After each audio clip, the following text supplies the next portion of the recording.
May. The Financial Crimes Intelligence Center says the fraud is calculated.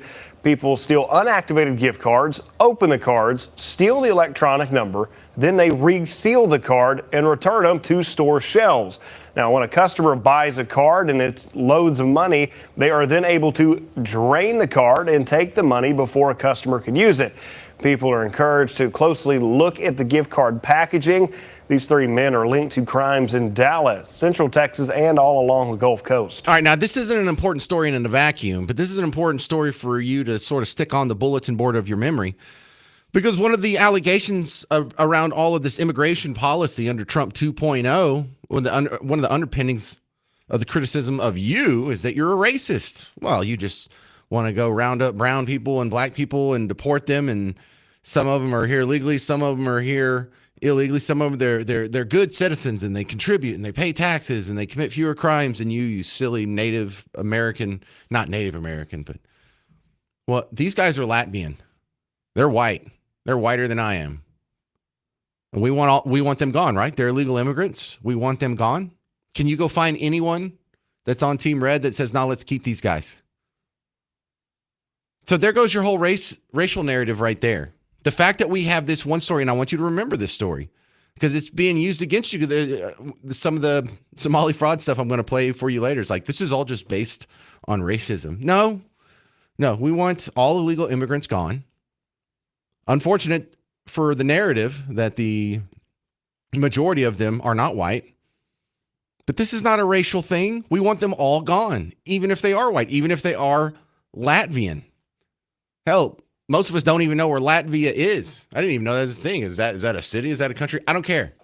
We want them gone. So please, everyone, just remember this, because as we walk through the coverage of the Somali updates, this is the rubber that you can bounce off the race card. Just they throw it at you, and you can just like Captain America's shield, bang, just block it with this.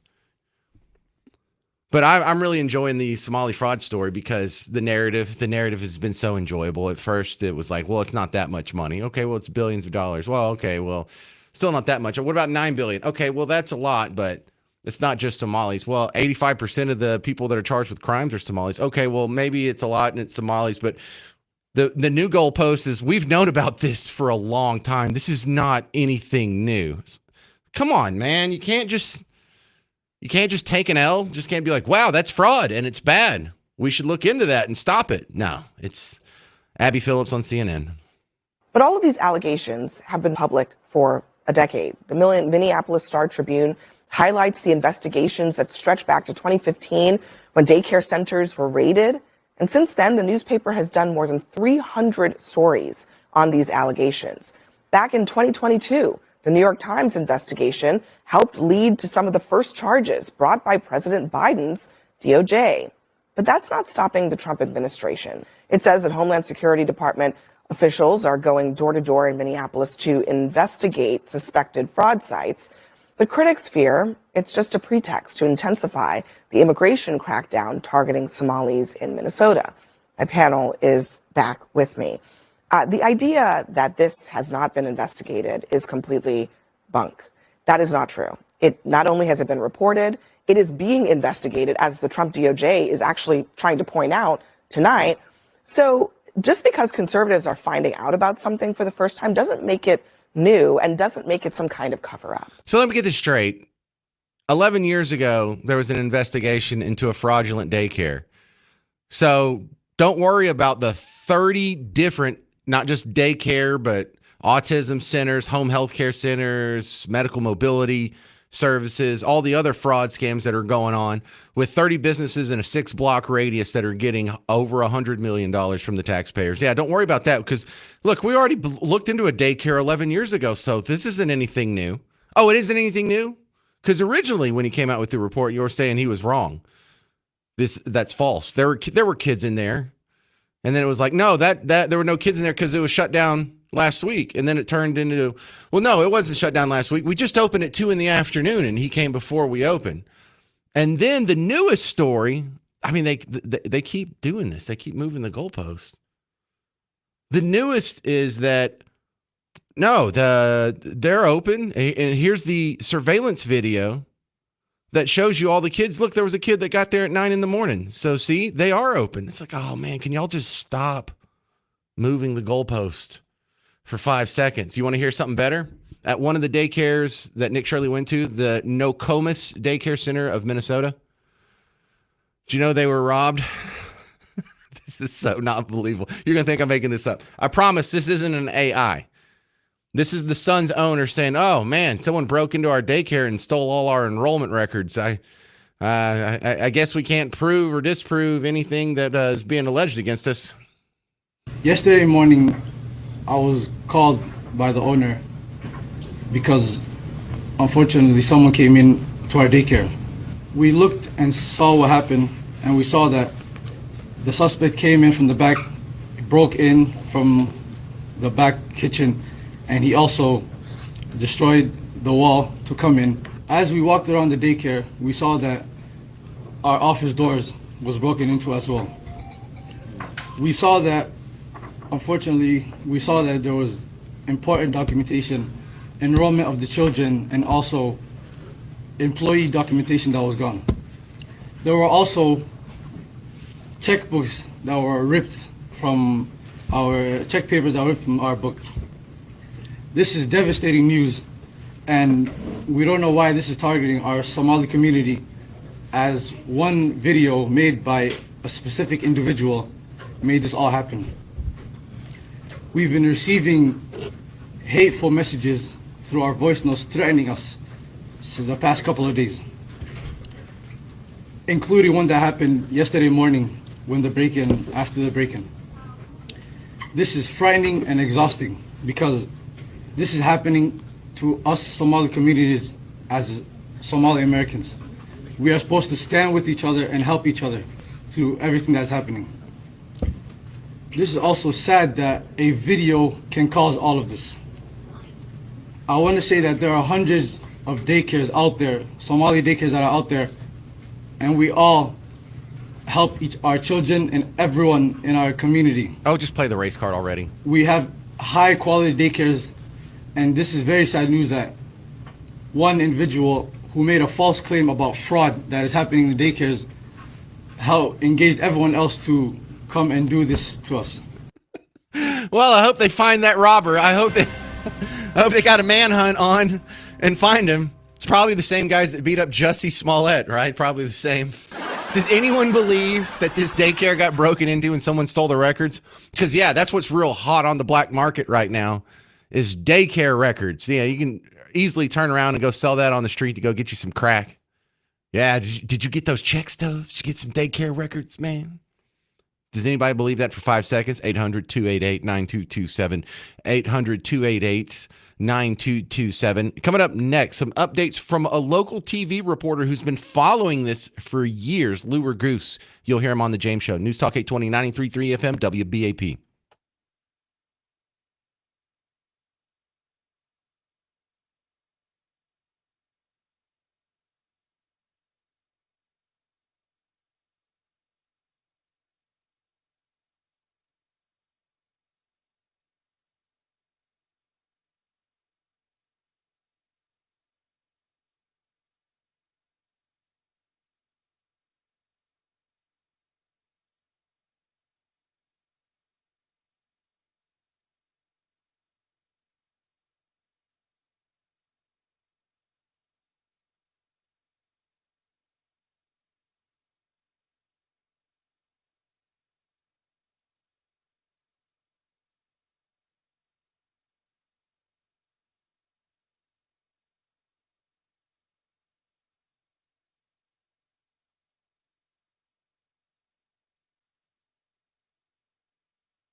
Hey there, welcome to the James Show. Happy New Year's Eve from News Talk 820 93.3 FM WBAP, your home for Markley, Van Camp, and Robbins from 11 to 2.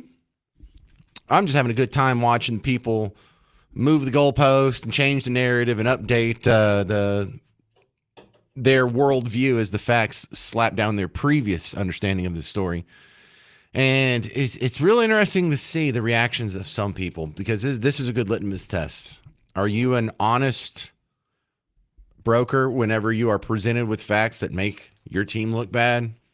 Or are you able to excuse anything? Because there's look here, I'll play you this report from WCCO. This is a local guy who is clearly sympathetic to the Somali situation. This report is almost an attempt to exonerate them. There's another guy who's a local reporter. This is from WCCO. The other one's from KARE. And I'll play you his take after this. And you tell me which one makes more sense here. Because when Nick Shirley goes up to a daycare and knocks on the door, and then, you don't see any kids, they don't open the door, or if they do open the door, you don't even hear any kids. You know what a daycare sounds like. You can hear kids down the hall, even if you can't see them in the front room. And you didn't hear any of that in the video. And you know that that's a fraud by what you saw. There weren't cars in the parking lot. There weren't enough cars even to have employees to handle 20 kids.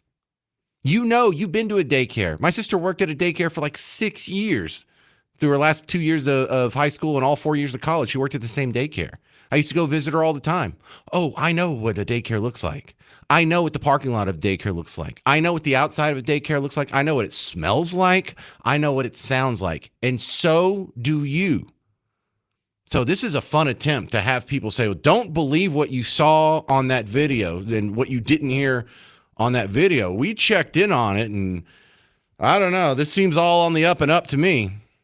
This is ABC Learning Center in Minneapolis. They have to learn ABC and numbers. Director Ahmed Hassan gave WCCO a tour after finding his daycare in the national spotlight. All right, we've arrived to ABC Learning Center. In a now viral video, right-wing YouTuber Nick Shirley claims nearly a dozen... Right, be skeptical already because he said right-wing YouTuber, not YouTuber. Does he say this is a left-wing daycare or he's a left-wing reporter? Does it get a label? Why does anything get a label on left or right? Because he wants you to question the source. He wants you to be skeptical of Nick Shirley's intentions here. Well, clearly he's a politically motivated fellow. Daycare centers in Minnesota are taking public funds but not providing a service. He says ABC Learning Center is one of them, knocking on the door in mid-December. I would like to check a child in the daycare. Hassan says his employee didn't respond because Shirley was in a group of about 8 people, and his staff were concerned about recent ICE activity. Is this daycare committing fraud? No, we're not committing fraud. Well, that's some great investigation. Ask the guy who's being accused of a crime if he's committed the crime, and he said no. Look, we asked him himself. He said no. That means nothing, dude.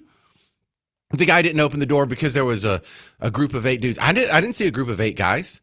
I saw at most 3. There was a guy holding the camera. Nick Shirley had the microphone, and there was Nick, and there was that guy named Dave, just David of some sort. So even if there is 8 guys, so what? Open up the door. Come out and talk to him. Why would you be scared about ICE? Are you illegal? Did you even ask him if he's legal? Did you even ask him why would you be concerned about ICE unless you're doing something that's breaking immigration laws? No, didn't ask any of that. Just no skepticism whatsoever. But skepticism from Nick Shirley. Got it. Hassan showed us security footage from the same day Shirley was here. According to the timestamps in the videos, this woman takes a young child into the center at around 9 a.m. that day. There's one. About 3 hours before Shirley arrives at the door closer to the street. Within the hour after Shirley leaves, a woman arrives at the other door with a stroller. That's 2. A larger family heads inside a few hours later. 2 kids there. Tuesday afternoon, WCCO found at least a dozen children at ABC. So they just proved his point while acting like they're debunking him. He's like, this isn't a legit daycare. And they're like, well, no, look, we watched, they showed me the surveillance video for the whole day. And over the course of 6 hours, I looked at the timestamp, 4 kids showed up. 4? That's amazing. You just busted them in a package where you're pretending like you're exonerating them. You just busted them. Oh, yeah, there was like a dozen kids when I showed up. Yeah, because you called them and told them in advance. Hey, you mind if I come by and give you a tour? What's your name? All right, cool. My name's Goober McReporter over at WCCO. I'll be there at about 2 o'clock. Sure, sounds good. Oh, wow, look, can you believe there's a dozen kids here? He's not disproving anything in the Nick Shirley video. Look at that surveillance video. Tell me how many cars are in the parking lot. 4 kids showed up in a day, and they're like, well, I guess this is a legit daycare. Really? Learning Center, which is licensed with the state. Records show Minnesota officials last visited the daycare in November, noting some corrected and ongoing violations related to day-to-day operations, but no record of fraud. What would that look like? Hey, look, they wrote down on this piece of paper that they're defrauding the tax papers. Well, we found it. There's no, see, the fraud there is the absence of a kid. There's not going to be negative proof. You can't prove that a kid didn't go there or goes there if he doesn't exist. Does that make sense? Let me go to this other reporter, Lou Ragoose. I don't know what this guy's politics are. He doesn't go out throwing labels around, but I like his reporting a whole lot better. He's been looking at this for years. And the problem isn't that they haven't investigated or haven't been tipped off or it's never been reported before. It's that it's still going. Yeah, they've known about it since 2014. And these 30 places that Nick Shirley visited are still open. And why? Because they're not charging half of these people. The state of Minnesota has investigated daycare fraud in the past with very mixed results. For 4 years, I tracked the investigation into 4 different daycares. DHS, the Department of Human Services, referred the first case to the BCA, the Bureau of Criminal Apprehension, because they documented overbilling. The BCA says their surveillance found Sunshine Child Care Center and 2 others they started investigating billed taxpayers for twice as many kids as they served through the Child Care Assistance Program. But charges were never filed in these cases. Look at this. The lead agent from the BCA partially blamed the DHS, the department that referred the case, saying DHS wouldn't share needed documentation because they didn't want to act as an arm of the BCA. Now, 2 of these daycare owners are suing the state, claiming they were discriminated against for being Somali. Here's their attorney. There's no indication that any other childcare centers owned by any other group was targeted even for investigation. Hey, it's the race car. There it is. That's how you know they're guilty. All right, coming up next on the James Show, there is CBS News' response. Their just tepid investigation just makes them sound even more guilty than they were after you saw the initial video from Nick Shirley. You'll hear it next on the James Show, News Talk 820, 93.3 FM, WBAP.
Happy New Year's from the James Show, News Talk 820, 93.3 FM, WBAP. I am your host, James Parker.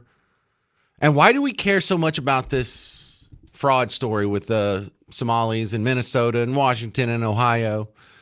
Why do we care about this so much? Well, for one reason, some of that's your money. Some of that was federal dollars that was taken from you, filtered through D.C., and just given to these people. The other reason you care is because it's so damn rampant. The powerful part about that video is he visited something like 30 places in a 6-block radius that were getting $111 million in the last year. The total count of the fraud is in the billions of dollars. And we're talking about in the state of Minnesota. The Metroplex has a higher population than the state of Minnesota. This isn't some place where you should be able to get lost in the shuffle. But when $111 million of taxpayer dollars are going to this tiny little 6-block radius community that's primarily Somali and no one seems to care, you know what? That gets a little ridiculous. This is Batya Ungar Sargon. She is an anchor on News Nation. The latest revelations join others in which suspected Somali fraudsters stole more than $9 billion in federal funds from 14 state-run agencies dating back to 2018. Somali Americans make up 89% of the defendants charged. The absolute scale of the fraud just beggars belief. Where were the spot checks? Where were the officials? It seems totally impossible that the Democratic leadership was not somehow in on this. Just think about how outrageous this is. You are wondering whether you can afford to have another child because childcare is so expensive. Meanwhile, a group of Somalis in Minnesota got $110 million for childcare centers that don't exist. You can't afford to buy a home, but 100 Somalis spent millions on luxury properties, millions of your taxpayer dollars. You're paying $30,000 a year for terrible health care, and they got millions for healthcare centers that they never opened for patients that they never serviced. But the fraud is a microcosm of an illness that plagues our political elites, especially on the left. More broadly, everybody comes before you. For decades, the Democrats have pushed for mass migration, both legal and illegal, which drove down the wages of working class Americans while making competition for housing, healthcare, and an education, the hallmarks of the American dream, even fiercer.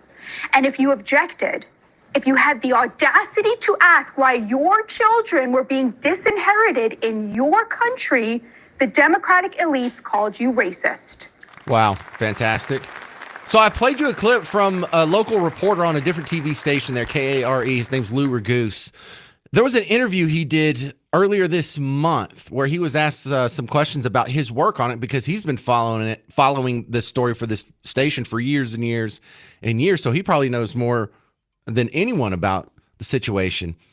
And I really liked his answer because he was asked, what surprised you most about the Minnesota Somali fraud revelations? What has surprised you the most covering this, if anything?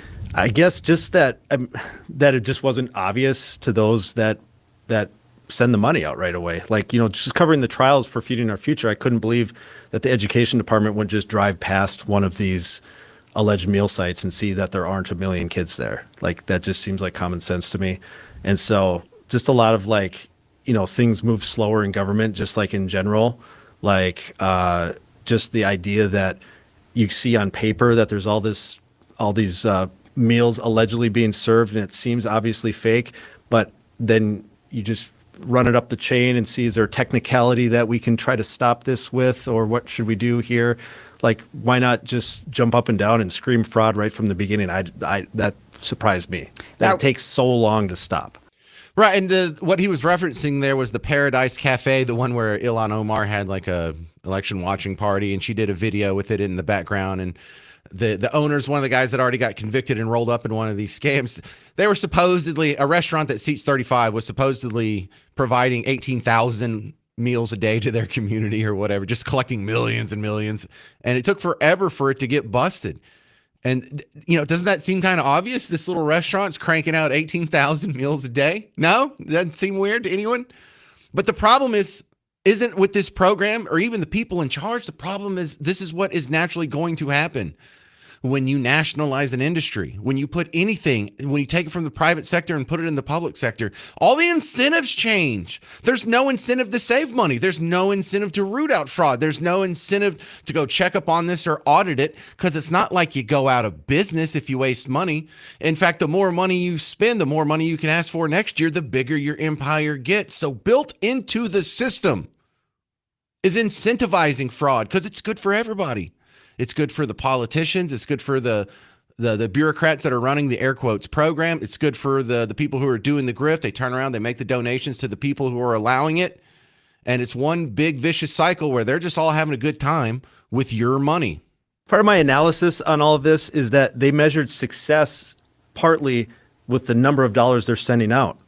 Like if we need to, if this program really needs $100 million to help all these people that need housing assistance, then let's send the money out. We're doing a good job by sending the money out, rather than looking at it with a jaundiced eye and saying, if we're sending out $1 million, there must be people scamming us. You know, there's two different ways to look at it. And, Right. and I think the idea that this is a successful program because so many people need this money maybe allowed all this fraud to happen in the first place. All right, now let me have some criticism for the reaction from the Trump administration. The federal crackdown in Minnesota over potential fraud is ramping up on multiple fronts now. Not only do you have DHS and FBI agents on the ground, but the Small Business Administration is now halting all federal funding to the state after identifying $430 million in PPP loans in Minnesota that are suspected of fraud. As we've been reporting. All right, so their reaction is, well, let's freeze payments to Minnesota until we get all this worked out. No, that's not the answer. The answer is to end all these programs.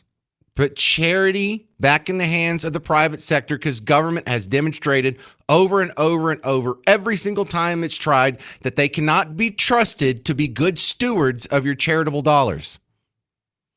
800-288-9227, 800-288-9227. Coming up next, we'll talk with Dr. Chalmers about the latest health trend called fart walks. Is it just a funny name or is it legit? Find out next on The James Show, News Talk 820, 93.3 FM, WBAP.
So what even is a fart walk? I'm not just saying that to be funny. It's actual health trend. You're listening to the James Show, News Talk 820, 93.3 FM, WBAP.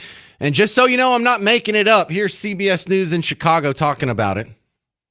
If you're feeling some discomfort after today's big meal, you might want to remember this quick post-dinner fix for next time. So the fart walk is the highly scientific term for just a walk that you take for about 10-15 minutes shortly after eating a big meal. And what it does is help relieve bloating and flatulence. She couldn't even say it with a straight face. Dr. Patricia says that the post-meal walk can also prevent spikes in our blood sugar and bring blood sugar levels down. My next guest is Dr. Chalmers. Dr. Chalmers, have you heard of this before, the fart walk?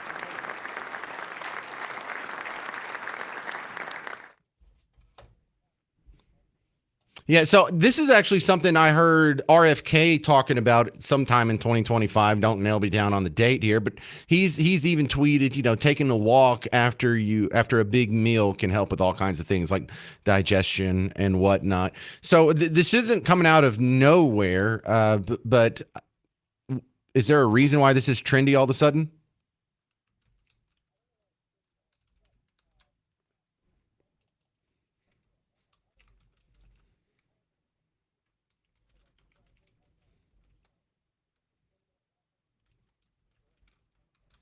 So do you do a fart walk?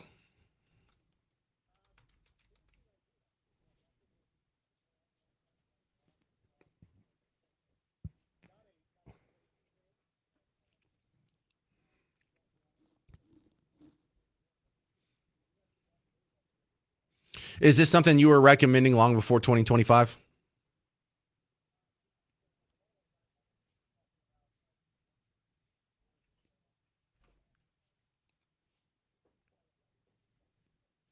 Is there some concerns for people who have problems with indigestion and, acid reflux and whatnot?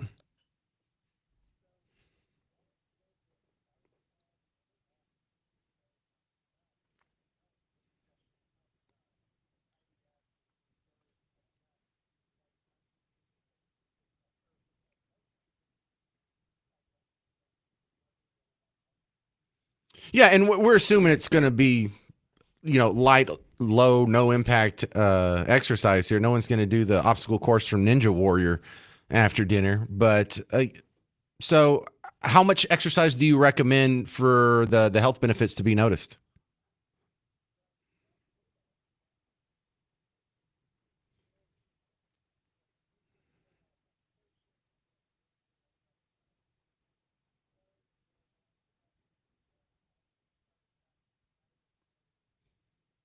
Well, that sounds really easy. What other easy little tips do you have? Because the number 2 New Year's resolution for 2025 is getting in shape.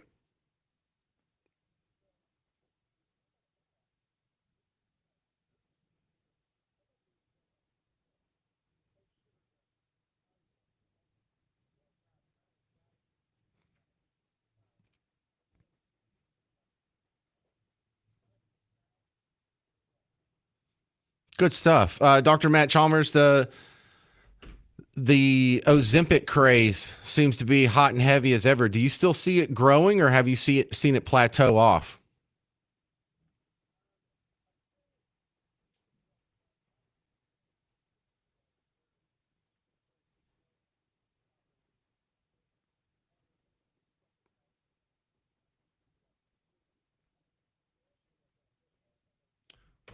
Holy crap. All right, hang on, because Miss Parker wanted me to ask you about specifically the GLP-3s. I don't know the difference for someone who's just walking into this. What's the difference between a GLP-1 and a GLP-3? I mean, does it come from lizards? What's the difference?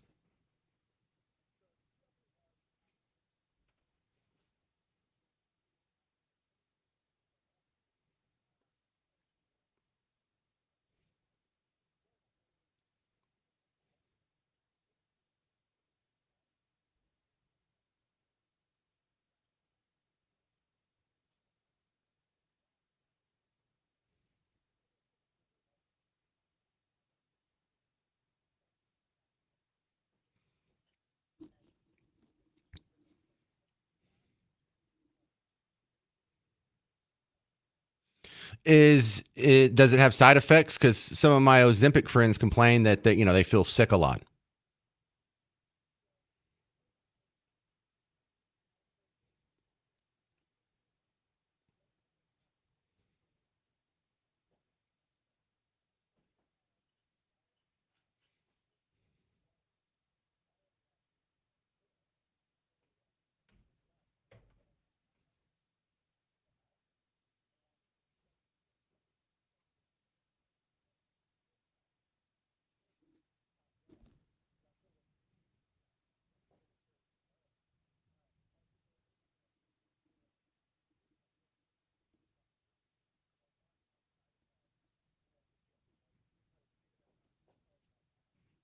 That sounds like a market improvement. Does this come from the slobber of lizards as well?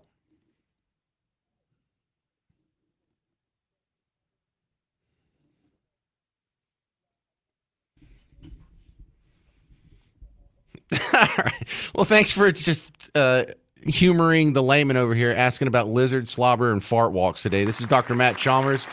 You can find him at chalmerswellness.com. And don't you have a podcast as well?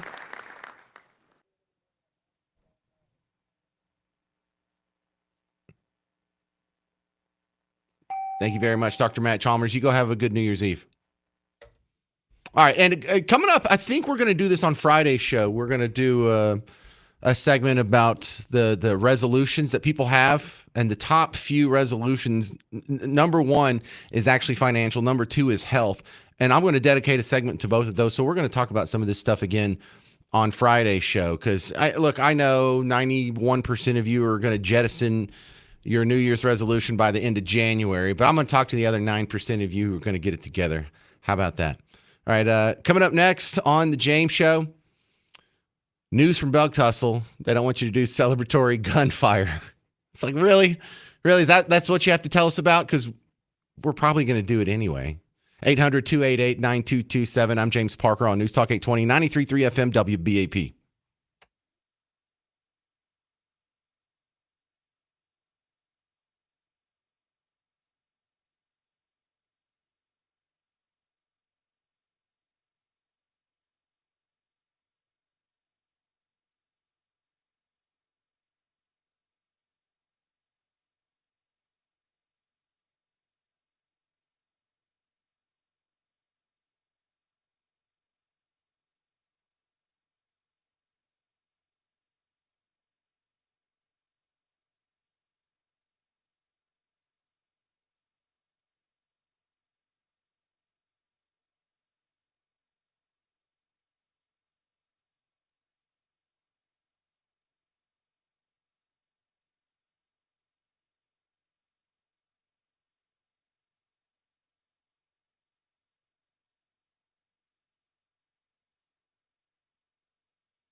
Well, happy New Year's, fellow Texans. It's the James Show, News Talk 820 93.3 FM WBAP. I am your host, James Parker. Yes, we have a live show here for New Year's Eve.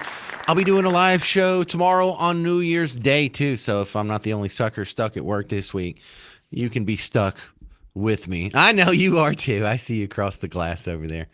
I'm kind of split on this celebratory gunfire situation because in today's Bug Tussle update, we're going to go out to my old station. I worked at the NBC affiliate in Bug Tussle before this. And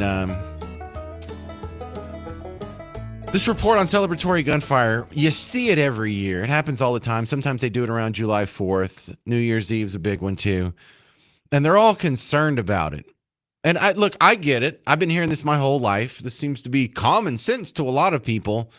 So I'm going to play this, and then I did some digging, and I'm going to make you doubt this after the report. And as we get closer to celebrating a new year, it is important to remember that guns are not safe to celebrate with. Anyone shooting a firearm into the air may not intend to harm anyone, but those bullets can return to the ground. With enough force, this could cause serious injury or even death. Currently, Texas does not have comprehensive laws around the reckless discharge of a firearm. Tyler Police Department says no matter what angle you shoot your gun, it is not good and you could face consequences. If we see you discharging a firearm inside the city limits, you will go to jail. Do not do it. It is illegal, it is dangerous, and it can be deadly. Celebratory gunfire is illegal in Texas cities with populations of 100,000 or more. It is a misdemeanor punishable by up to 1 year in prison and a fine of up to $4,000. All right, let me tell you what I don't like about this. This seems to be another excuse to tell people how scary and evil and dangerous guns are. Because so many of these stories, especially the way they're posited in the news, are really just hinging on the idea that guns are scary. People are just dying left and right because irresponsible gun owners go outside and squeeze off a round, and they're just so reckless and it's so dangerous, and you got to be scared to even go outside because gun owners are out there and there's celebratory gunfire and we told you not to do it. Okay, so let's go through the record here. Every year, every New Year's Eve in America, there's celebratory gunfire. When you go look at some of the stats, I was trying to look it up, like for San Antonio, they're like, we had 354 reports of celebratory gunfire. And it might have been 10 people calling on 35 people. Who knows? But needless to say, if it's just happening that many times out of what has been reported in San Antonio, think about all of the big cities in America. Think about all the rural communities in America where this is happening. I would bet 1 million bullets are going to be shot into the air on New Year's Eve. I bet 1 million bullets were shot into the air on New Year's Eve last year. You want to know how many fatalities we had from celebratory gunfire across the entire United States last year? What do you think the number is? No, just go ahead and say it into the radio there. 1,400,000,000,600,000,000,000. Nah, it wasn't that many. 150 million. No, that's like half the country. That's 2008. No. 8.4. How could there be 8.4 deaths? The real answer? 1. Is it really such an inherently dangerous activity that it has to be outlawed if it's literally a 1 in a million phenomenon? Do you have to have your gun rights and just really your freedoms, whether it's gun associated or not? You have to have your freedoms curtailed for a risk that's so low, it's 1 in a million? How many people are going to be killed in car accidents today? You're still allowed to drive cars. How many people are going to overdose on Tylenol today or aspirin today? That's still legal. Drinking's still legal. More people are going to be killed by alcohol. So there's going to be alcohol poisonings all over the place. This is literally a 1 in a million phenomenon. I went to everytown.org, Everytown for Gun Safety, what has become the online Bible for gun control. They're the ones who are reporting this. There were 2 other instances where someone was injured by a stray bullet that was believed to be celebratory gunfire falling back to earth. A 6-year-old girl was hit by a stray bullet in Omaha on New Year's Eve, and in Chester, Pennsylvania, A 16-year-old was injured by a stray bullet, just hit his elbow coming down, in what was believed to be celebratory gunfire on New Year's Eve. There was one lady shot and killed in Kissimmee, Florida. And that's a tragedy, and I wish it didn't happen. I encourage people to be careful. But is it really so dangerous that it should be outlawed if it's a 1 in a million? Or if you just want to count injuries, 3 in a million phenomenon? Lawn darts killed more people than celebratory gunfire. Oh, I don't know. How many people were killed by lawn darts? What were y'all doing in the 70s that y'all even did lawn darts? Hey, what could possibly go wrong? We're going to throw up these weighted spikes. They're not going to land on anybody's head. Why would you say that? So that was a weird one. What do you think? Celebratory gunfire, should it be legal? Should it be illegal? If it happens, 3 injuries out of a guess, and it is just a guess. But you guys, if you've never been out to the country on New Year's Eve, it's just this. It's just this. If you live out in the middle of nowhere and you have a air quotes neighbor, this is what we call anyone where you can hear him shooting. It's, that's just my neighbor. Where does he live? 4 miles up the road. But yeah, you can hear him. Just there's a lot of that going on. You know who it's real big with? Hispanics. And I can say that because my Hispanic side of the family is probably going to be doing this tonight. They're some of them are former law enforcement. Just the sky above Laredo is just going to be bullets bumping into each other, I bet. But no, I find this a little silly.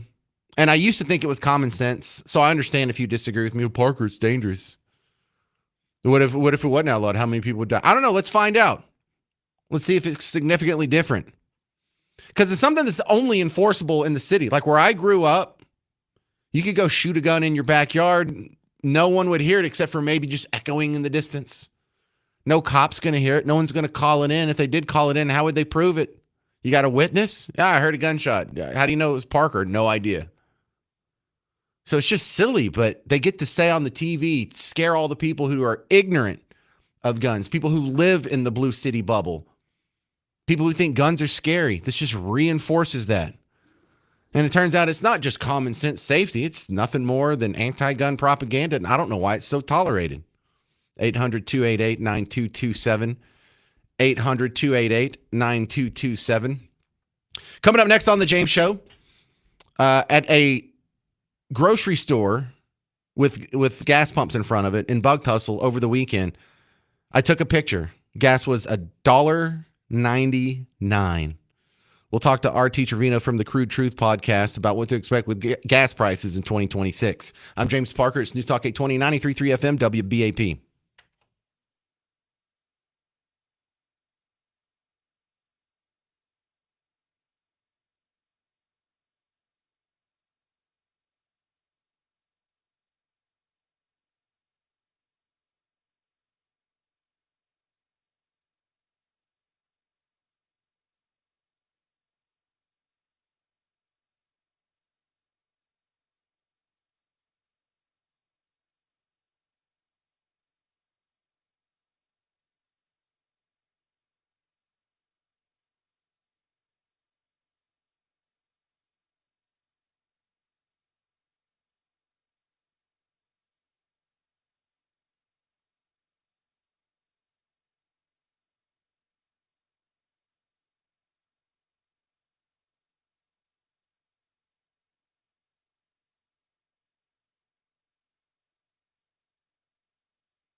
Yeah, I'm the pro celebratory gunfire show. It's the James Show, News Talk 820 93.3 FM WBAP. Hang on a second. We'll talk about gas prices, but I got some callers, and I don't know if they agree with me or disagree with me, but in the warnings that you're seeing on the news now where the local law enforcement are telling you the celebratory gunfire is dangerous and you shouldn't do it, and it's super dangerous and guns are scary. You know how many people were killed by celebratory gunfire on New Year's Eve last year? 1. How many other people were injured? 2. How many bullets do you think were shot in the air? I would guess about 1 million. So if it's a 1 in a million shot, is it really that dangerous? So dangerous you need to curtail your gun rights and your freedoms and whatever? Seems a little silly to me. Jerry and Terrell, you're on WBAP. James, you surprised me. Anyone, I own a lot of guns. Anyone that owns a gun should know you don't play with a gun, especially when you've been drinking. You don't take a gun out, wave it around, shoot it in the air. It's not that one round coming down. That's not the only danger. Now, I'm sure you're going to get a lot of calls on this, but of course not. That gun stays in the drawer in a safe place when you're partying and having a good time. I think that's solid advice. What makes you think I disagree with that?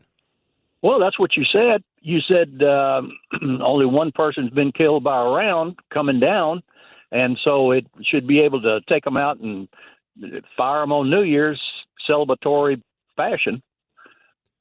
Okay, but like there's a delineation between what I think is good and bad advice and what I think should and should not be illegal. It should be illegal to take that firearm out and play with it, unless you're at a gun range. That should be illegal. Take it out, clean it, store it, take it to a gun range. But on New Year's Eve, you don't take it out at a party and start shooting it in the air, in the ground, or anyplace else. Okay, again, I agree with you, but I don't think it should be illegal. Just like not everything that's bad idea should be illegal. You shouldn't cheat on your wife. Should adultery be illegal? I don't know about adultery, but I think it should be illegal. I'm saying, listen, your argument is shallow if you say just because it's bad advice, it should be illegal. That's not enough for me. It's dangerous. Well, it's dangerous to go mudding in your car too, but I don't think we should make mudding in your truck illegal. What if in your neighborhood 3 or 4 people out partying, taking their gun out, drunk, shooting it around, shooting it in the air, shooting it in the? Is that what you want for your family? Making it illegal doesn't stop them from doing that. Well, it slows it down. Okay. Anyway. Fair enough. Listen, I always enjoy having this discussion here because a lot of people have a hard time distinguishing where that boundary should be between it's good advice and it's such a bad idea it should be illegal. And I think you were very fair in your assessment on that. Okay. Have a good one. Thank you, sir. Let's go to Mike in Fort Worth. Hey, Mike, you're on WBAP. All right, Bud. I agree with you about some of these things and about the Second Amendment and being able to shoot your gun and all that. But now that I've sucked up to you, listen to a couple of things I've got to say, if you would. Sort of like that little girl walking down the beach throwing in one starfish, and the lady goes, "Well, you can't save them all," and she says, "Well, I can save that one." Well, and it's sort of like freedom of speech. Yeah, you can have freedom of speech, but you yell fire in a crowded movie theater, you're going to pay the price for it. And that's how I feel about, the shooting off the guns. I mean, I was always too cheap to waste my ammo on something like that. But, people, you got to save some people from the self. And that one person they might save might be you, your spouse, a relative, or somebody else. No. And let me tell you why you're wrong on that one, Mike in Fort Worth. And I mean this respectfully. I'm not saying you're an idiot. Sure. Okay, so we have like 35,000 people die a year in car crashes. Should we outlaw driving? I think it needs to be a little more stricter. I'll be honest with you on that. But yeah, it could save one person. Well, and you know what? I disagreed with that argument, and I just said it, and I'll probably have to eat my words on that. But the thing is, it all depends if that one person is me, you, my daughter. I mean, where are you going to draw the line? It's like I said, freedom. I draw the line at the Constitution. The right to keep and bear arms shall not be infringed. I don't care if they're acting in a way that I think is dangerous. Like, oh, you shouldn't get drunk and pull your gun out. Oh, I agree. You shouldn't get drunk and pull your gun out, but I don't think it should be illegal. I don't think everything that's a good idea or a bad idea should determine whether or not something's legal. Well, the thing is, the chances of catching that person that fired that shot is nil to none. And it's sort of like that gal over in Fort Worth. She got shot. A round came through her travel trailer at her RV park and took her thumb off in her kitchen from a 50 caliber, and that thing was shot a mile away. Shooting a 50 cal in Fort Worth. Anyway, Yeah, no, it's a great discussion here because the question, some of what you're saying is what I hear from gun control enthusiasts quite a bit. Well, if it could save one life, we have a duty to try it. Well, no, because the question always comes down to, and I think this is a difference. One of the differences between Republicans and libertarians is we know where our principles are when it comes to guns, because you're going to get asked at some point, how many children have to die before you give up the Second Amendment? And the correct answer is all of them. Well, I hate when they regurgitate the same old rhetoric every time there's a school shooting. I tell you what I do. Every time there's a mass, quote, mass, look up what the definition of a mass shooting or a school shooting is. I mean, it could be a mile away from you. They could have heard it, but the deal is, I go out and buy a couple of cases of ammo because I know it's going to double in price. All right, Mike, thank you very much. That's Mike in Fort Worth. RT Trevino is my next guest from the Crude Truth podcast. And RT, I was saying right before the break that on Christmas Day and the day after, there's a grocery store in Bucktussle that has gas pumps in front of it, so it's a little discounted, but it was at $1.99. I never thought I would see that, RT.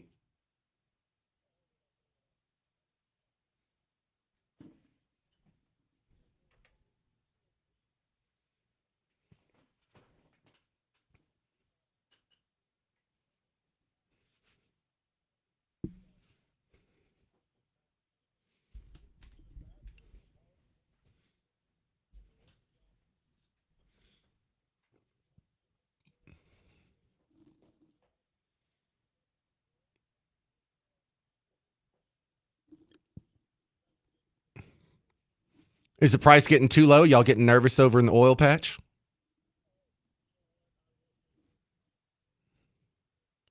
Right.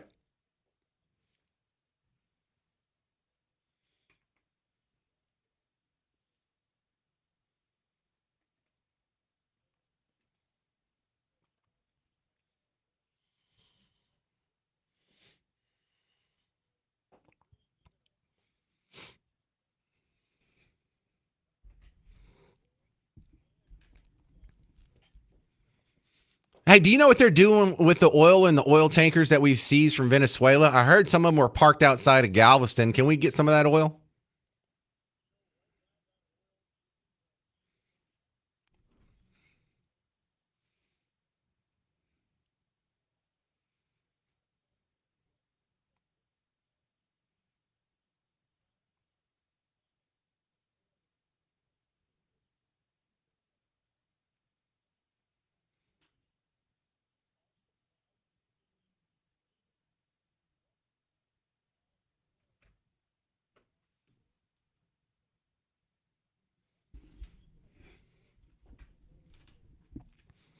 Yeah, maybe we could do a whole segment on that coming up. The black market for oil, because of all the sanctions that have been thrown around on Iran and Venezuela and North Korea and places like that. You still hear about them sneaking around it. And that's got to be an interesting black market. It's like you're sneaking around in an oil tanker. How does that work? All right, tell them about the Crude Truth podcast real quick, RT.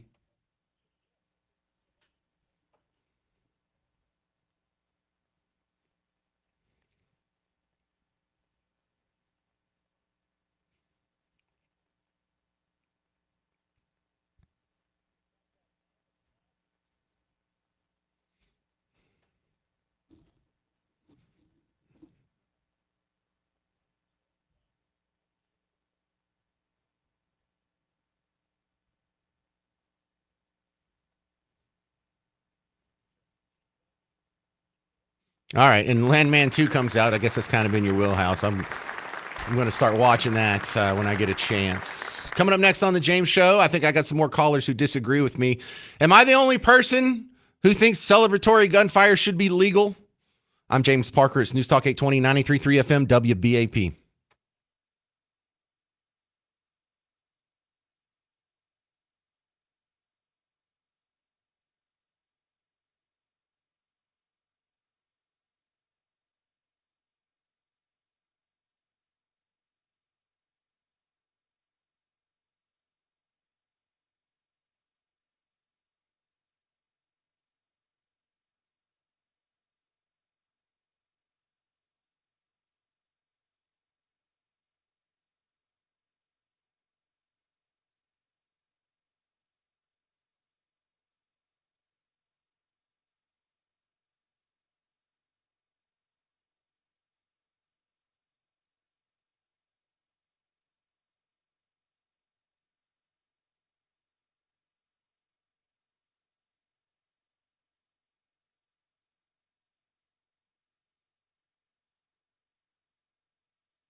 Hey, happy New Year's Eve from the James Show, News Talk 820, 93.3 FM, WBAP. I am your host, James Parker, and I am appalled by how many of you people agree with the normal New Year's Eve scaremongering story that happens in almost every news outlet across the country, and that celebratory gunfire is so scary. And as we get closer to celebrating a new year, it is important to remember that guns are not safe to celebrate with.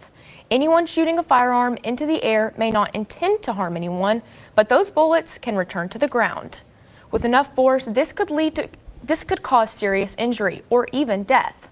Currently, Texas does not have comprehensive laws around the reckless discharge of a firearm. Good. Tyler Police Department says no matter what angle you shoot your gun, it is not good and you could face consequences. If we see you discharging a firearm inside the city limits, you will go to jail. Do not do it.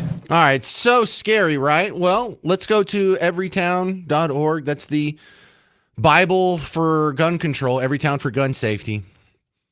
Last year, New Year's Eve, one person died from celebratory gunfire. Some lady in Kissimmee, Florida. 2 other people were injured. But if something's going to be so dangerous, out of the probably million bullets that were fired into the air, only one person died. Now, every loss is a tragedy, but is that enough to curtail your gun rights or to continue this narrative that guns are so scary? How about if something is going to infringe on your constitutional rights, it has to kill more people than Alec Baldwin? How about that for a metric?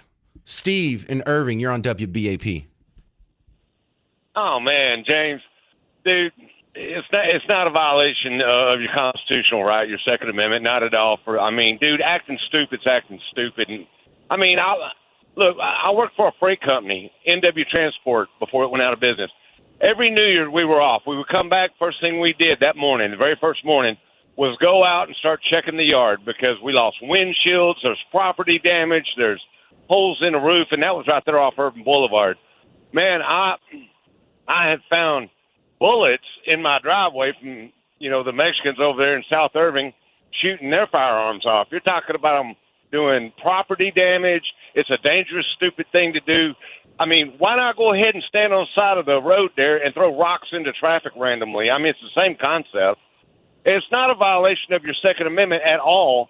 You got your Second Amendment rights, but you don't have a right to act stupid and endanger people's lives for no reason. So, endangering people's lives. 3 people were injured. 1 died. So if it happens in a 1 of a million clip, is that really enough to curtail your rights? What rights? To shoot randomly into the air, into a crowd? That's not. Well, no, not into a crowd. These are different. That's a different situation. I'm against that. I'm not saying we should be able to shoot into a crowd. Don't straw man me here. Stick with me. Okay. Well, look, man, if you're in the city, yeah, illegal. Country, no. I used to live in the country. It was no big deal, man, because it's a sparsely populated area. When you're in dense population, like I said, what's the difference between just chunking rocks onto the interstate, at 3 a.m. when the traffic's light? You're not aiming at nobody. You're just throwing stuff in Yeah, you're acting stupid. You're endangering life and property, not just life. So no. This also property. No, I'm glad you're not just you're back onto the rational argument here. So let's talk about that. I do believe there is such thing as reckless discharge of a gun. If you are pointing a gun at a crowd of people and you shoot it, and just magically it doesn't hit anybody and goes all the way through the crowd without hitting anybody, I think that should be illegal because that is something that's so dangerous that if you keep doing it, someone will get hurt. You do that 2, 3, 4, 5 times, someone's going to get hurt. But if you do it 1,000,000 times and only 3 people get hurt, I have a hard time thinking that's reckless. That's like when your kids going skiing. More than 1 out of 1,000,000 of them are going to get hurt going skiing. But do we outlaw skiing? Do we outlaw jet skis? Do we outlaw driving a car? All these things are far more dangerous than celebratory gunfire in the real world. There are more dangerous things to do. But, at the same time, there's laws when you drive. You keep bringing up, the deaths on the highways. And look at the percentage of the people that are driving compared to the people that are shooting, and I'm sure statistically it doesn't even come close, I'm sure statistically millions or thousands of more people die on the road than from celebratory gunfire. compared to how many millions and millions and millions or hundreds of millions of drivers on the highway. See, the point is, look, there's going to be trade-offs on everything. And we accept in society and in the legal system over and over a certain amount of risk. Driving a car is the most dangerous thing most of us do every day. It could kill you, and people are going to die today in the car. But we don't outlaw it because there is a social advantage. There is like a public utility for you being able to drive a car. And I think your gun rights are the ultimate social utility. With responsibility, man. Look, I'm a truck driver. No one's saying be irresponsible with guns. We just have a different definition on what responsible entails. Thank you, Stephen Irvin. I want to talk to some more people. Zach in Arlington, you're on WBAP. Go. Well, hey, man, you need to calm down with all this. It's all fun, and it's against your right to not shoot your gun off in the air because it's okay. It's not making you put your guns away forever. It's just telling you need to handle them respectfully, responsible. And you're saying the life doesn't matter, that one life from last year. And you're saying you want 10 times more people shooting their guns off in the air on New Year's Eve. I've said neither one of those. More people do it. Well, that's exactly what's going to happen. And if 10 times more people shoot their guns off in the air, about 100 people are going to end up getting hit by one. And you should be ashamed of yourself. You're egging people on to go shoot their guns off tonight. You know what? I accept that challenge. Let's wipe these laws off the books and let's see if 10 times as many people die. Zach, I'll take that challenge. You'll take that challenge? Yeah. You'll take 10 lives dying? No. That's your theory. That's your theory. But this is what people say. You should be ashamed of yourself. This is what people say about drugs, too. They're like, well, we have to have heroin be illegal. You just want everyone running around using heroin? Zach, would you start using heroin? To be illegal. Zach, would you start? No, I wouldn't. No, okay, good. There you go. You just proved my point. Just because you make something legal doesn't mean people are going to go out and start doing it. There's not a whole lot of people here that would do celebratory gunfire that aren't doing it because it's illegal. And if you repeal that law, they're going to go out and start shooting their gun in the air. That's it's legal. It's legal to drink. People drink a whole lot more than they do heroin. Yes, it's also legal to drink, and there's a lot of people out there who don't drink. It has very little bearing, whether it's legal or not, how much people consume. People actually drank. People actually drank more during Prohibition. When they repealed Prohibition, the number of regular drinkers actually went down. So no, there's no correlation on whether or not something is illegal or legal and people's adoption of that behavior. Man, I think you're real stupid because you are. Yeah, that's what a lot of people say when they lose an argument. You're stupid. This is Perry in Van Alstyne. Hey, Perry, you're on WBAP. Hey, I kind of get your point about whether they should be illegal or not. I mean, stupid is stupid. Agreed. But you mentioned the Second Amendment, and the one thing I want to say about that is the Second Amendment reads a well-regulated militia being necessary for a free state, and the right to bear arms should not be infringed.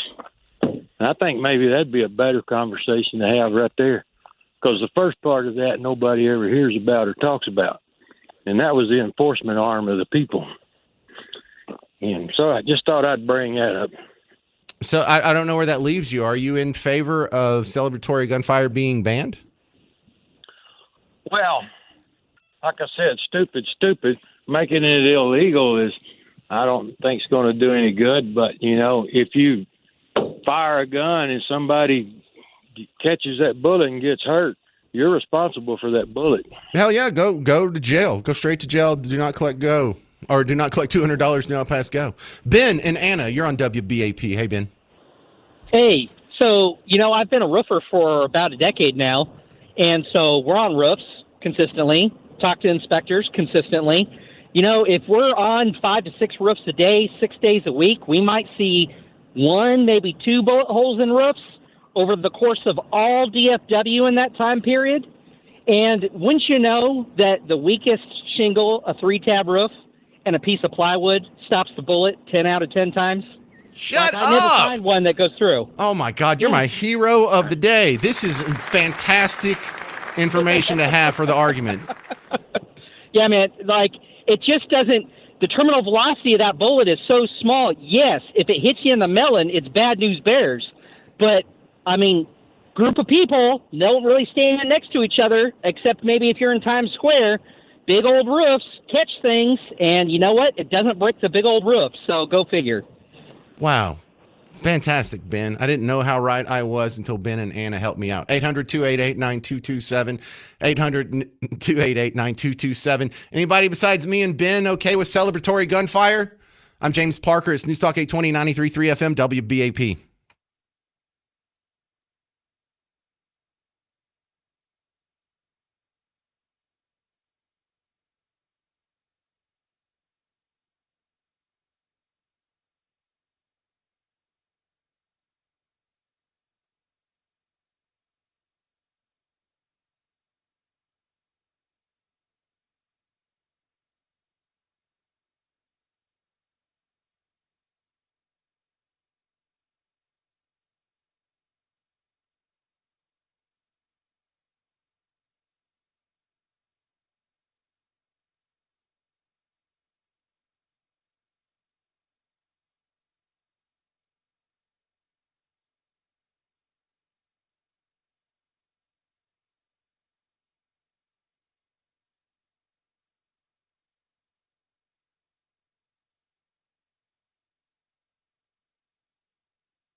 Happy New Year's from the James Show, News Talk 820, 93.3 FM, WBAP. I am your host, James Parker, on your home for Markley, Van Camp, and Robbins. We're talking about celebratory gunfire. I was playing the news clip that you hear every year. Celebratory gunfire is illegal. Don't do it. People could die. And I think there's a little sympathy for that argument. Like if you are in a crowd and you're packed in the middle, shoulder to shoulder in Times Square, something to that effect. But for the most part, celebratory gunfire, the concern about it is far overblown. For all the celebratory gunfire that does happen, and it happens hundreds of times in every city, every New Year's Eve. Like San Antonio reported like 354 celebratory gunfire calls last year. God knows how many Dallas, Fort Worth, Plano, you add in Houston, San Antonio, Austin. God knows how many bullets are shot out in Bug Tussle. Then you spread that out across all of America. And it's pretty quick math to say there's probably a million bullets that are shot into the air on New Year's Eve. You know, because just one guy doing this a few times really pads the stats. If you have just a couple of guys that are just squeezing off 30, 60 rounds, it's just a couple of clips. So out of the million bullets that flew up in the air last year, only one of them killed somebody on New Year's Eve. 2 other people were injured. That's it. 3.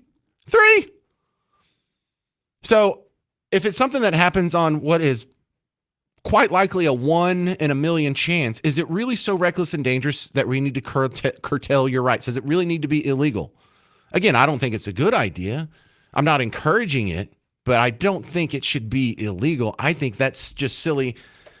Guns are scary type propaganda. Far more people are going to be killed driving a car. More people are going to overdose on aspirin. It has to kill more people than Alec Baldwin before I get concerned about it. Hell, we had like 27 people die from getting struck by lightning every year. This is less deadly than lightning strikes. Do you have news reports about don't go out in the rain? Never. If it could save one life. In fact, it's illegal to go out in the rain. That's what this sounds like to me. Ray in Grand Prairie. You're on WBAP. Hey, Ray. Hello. I just wanted to comment on that Second Amendment. Everybody says they've got the right to carry guns because of the Second Amendment. Yeah. The Second Amendment does not give anybody the right to carry guns except a well-regulated militia. The Supreme Court gave people the right to carry guns. And what the Supreme Court gives, they can take away. The second part is... Hang on. No, there's not a second part until we deal with this first part.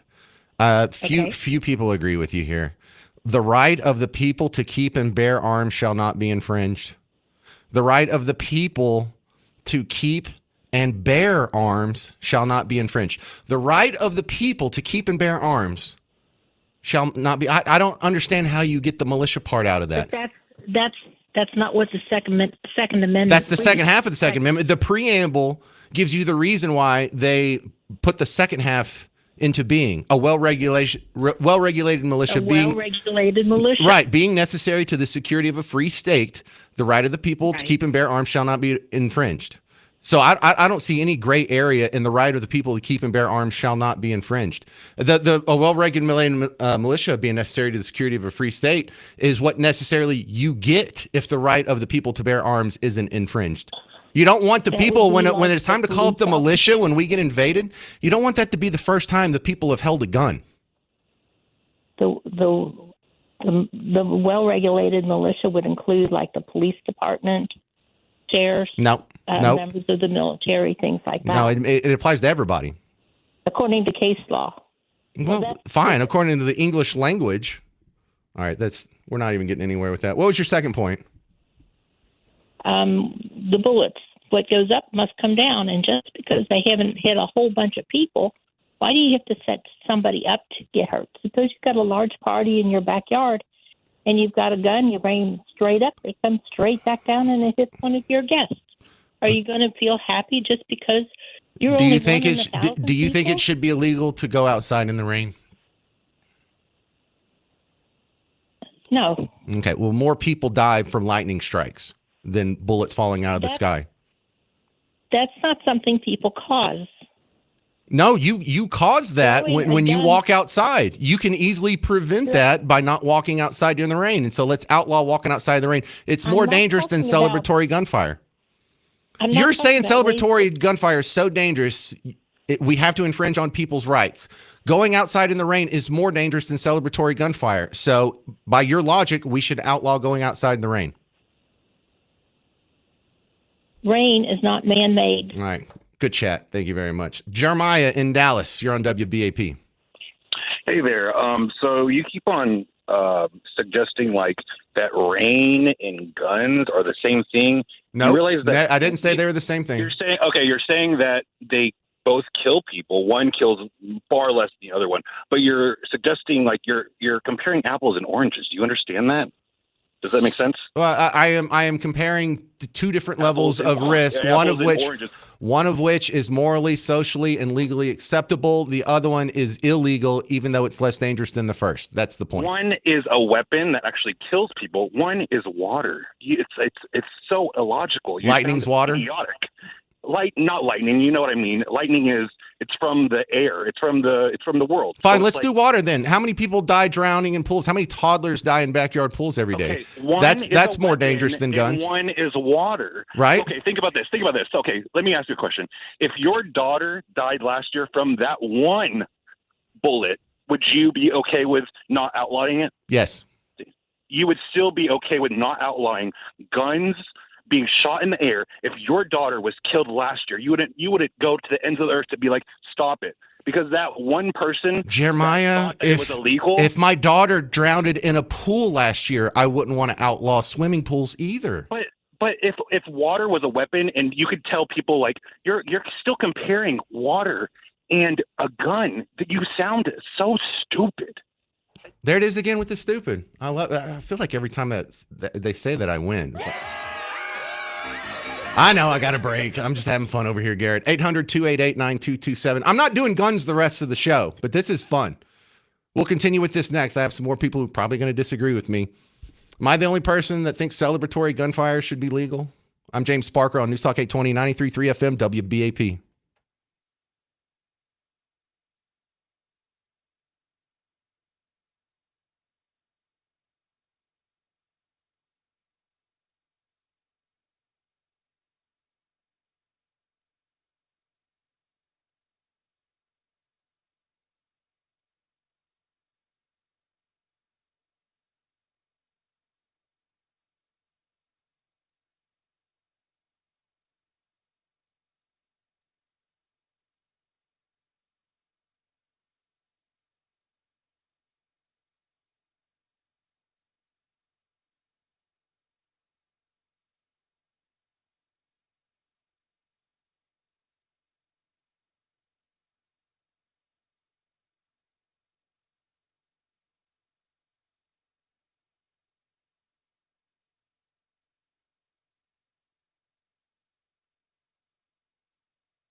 Happy New Year's! Woo!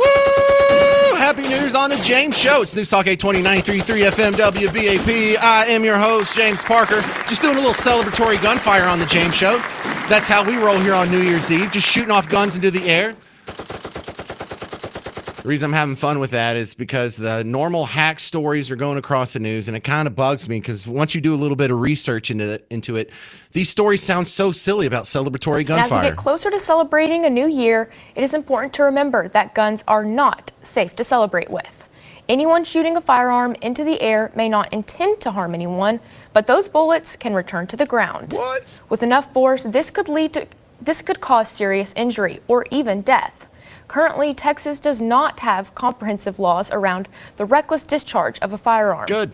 Tyler Police Department says no matter what angle you shoot your gun, it is not good and you could face consequences. If we see you discharging a firearm inside the city limits, you will go to jail. Okay, so I can maybe see that for people inside the city limits. I'm kind of skeptical here. But the idea that celebratory gunfire in all instances is so dangerous and reckless and irresponsible, it needs to be banned, does not reconcile with the facts. I go to Everytown for Gun Safety's website, everytown.org. I went to the Bible of the gun control crowd, and their statistics tell me right here. I can send you the link. Last year, from New Year's Eve celebratory gunfire, you know how many people died? 1. So celebratory gunfire for New Year's Eve, just as deadly as Alec Baldwin. For me, that's not enough to curtail your Second Amendment rights or to even have scaremongering stories about how guns are scary. And yet I have a whole bank full of people I think probably disagree with me. Don't bother calling in. Lines are full. Gus in Oklahoma, you're on WBAP. Good afternoon, James. I always enjoy your show. Let me give you my point of perspective to make my rest of my point a little more valid. 10 years in the Marine Corps, primary marksmanship instructor, lifetime NRA member, and range officer at my gun club. Do you know what the first rule of a firearm handling is? Go ahead. I'm asking you, sir. Do you know? Well, I would say don't aim it at anybody. Don't aim it at anything you do not wish to destroy. If you cannot determine the point at which the bullet will come down at or impact, don't pull the trigger. Rule 1, end of story. No. Let me ask you this. I don't think that is the end of the story. What? I'm pretty sure we can go that way. Yes, sir? Well, if I can give you a hypothetical that breaks that, will you admit there's a flaw in it? If it's not a straw man argument, I'll at least consider it. I'll go that way. Great. Okay. So let's go out to the Gulf of Mexico. We're on an oil platform 60 miles from anywhere else that has a human being on it. And I shoot it away from civilization, even further into the wilderness where we know there's not a man-made structure that could possibly be hit before the bullet comes down. Okay. Where's your question? Well, is it still reckless and dangerous? You just made my point, sir. You just made my exact point. How? Where's the bullet going to come down? You pointed in that direction. I don't know. People 60 miles away. No, you said exactly what you are. Where are you? You said you're in the Gulf of Mexico. On an oil platform, right? On an oil platform, and you shoot it away from the platform and away from any place else. That round has maybe, depending on what you're shooting, maybe a half a mile to a mile range. Where's it going to come down at? Don't know. Yes, you do. You just answered your own questions. What? Just come down the ocean around nothing. There's a 0% chance someone will be harmed by it. Right? Correct. Okay, so the idea that it's 100% all the time unethical or immoral or dangerous to not know where the bullet's going to come down, that's silly. What if you're shooting to where you know there's going to be no chance of anyone being harmed? Still have a hard problem with that. So let's go to the next point. So what Second Amendment, part of the Second Amendment right is being violated? You've not explained that yet. Right to keep... Has anybody said you can't have a firearm? Has anybody said you can't have a bullet? No. Where's the violation coming out? Oh, because there's a gun crime. They are going to arrest you because they do not like how you handled, you kept, and bared your arms. That's not the crime. Okay. The crime is you recklessly discharge a firearm inside of city limits. Okay, so the Second Amendment gives you the right to keep and bear arms, just not actually to shoot the gun. You have the right to shoot that weapon. No, you don't. do it in No. reckless The nature. government decides when you have the right to shoot that weapon, according to you. No. Even if there's no one that's harmed by it. You have the right to fire it. If you fire it in a reckless manner. Okay, but in Oklahoma on Christmas Day, a gentleman received a handgun for Christmas. He goes in his backyard. He lives out in the side, out in the farm areas. He fires a couple of rounds, puts the gun away. Nobody behind him. Not for a mile. Other than the grandmother, who caught the round in the arm, lodged in her chest, and she passed away. He's currently being charged with manslaughter. Did he mean to kill her? No. Did he recklessly discharge his firearm? Yes. He's paying the consequence for it. By all means, feel free to fact check me, but I guarantee you I'm right. yeah, and I agree that should be illegal too. I that doesn't do anything to disprove what I believe. That guy should go to jail. He recklessly discharged his gun. Okay. Jacob, Decatur, you're on WBAP. Man, I thought this was a conservative news station. It's kind of wild listening to all of this. But it reminds me of a book I read by Thomas Paine called Common Sense. And it's hard for me to listen to somebody argue their point to you while leveraging an emotional angle. I don't want anybody legislating me with emotions, and I'm not for or against the celebratory gunfire, but then again, I don't feel like it should be regulated based on fear, if that makes sense. Well, thank you, Jacob. I appreciate it. You're only about the third person that's agreed with me here. And I'm astonished when we do these gun topics because I feel like if this is a conservative radio station, then I'm not a conservative. This is where I feel more like a libertarian. Because when I'm in my libertarian circles, we don't have any qualms about this. We don't have anybody that pushes back, well, I don't know, guns can be scary in certain situations. We might have to infringe on your rights because I think that's stupid. And it's like, okay, well. No way. Because look, everybody wants to be a libertarian until it's time to be a libertarian, it seems. Yeah, well, there's also the approach to gun control is different in my libertarian circles than my Republican circles because Republicans are like, we should not enact any more gun control. The libertarians around me are saying we need to get rid of background checks and gun registration and serial numbers and what silly, stupid gun control laws we have now. And I think that's one of the determining different factors within Team Red. We're still on the same team. At least we're not like trying to restrict guns more. But I don't know. I'm astonished to get these results sometimes too, Jacob. It's unreal. All right. Thank you. Happy New Year, by the way. Yeah, Happy New Year. That's Jacob in Decatur. I'm only going to do one more segment on callers on this.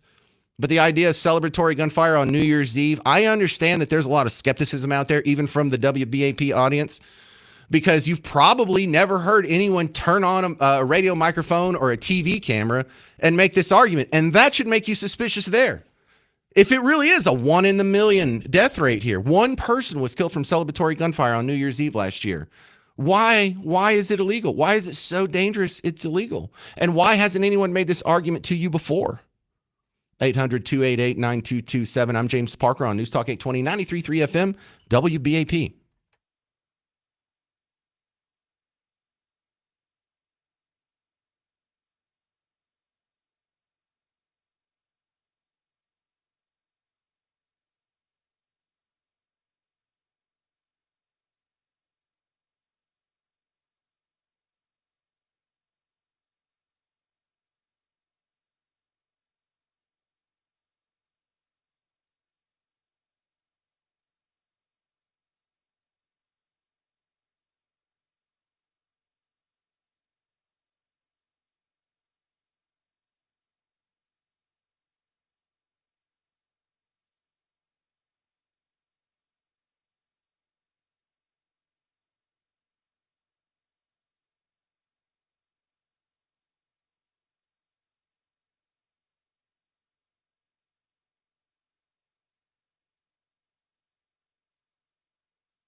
Hey there, welcome to the James Show.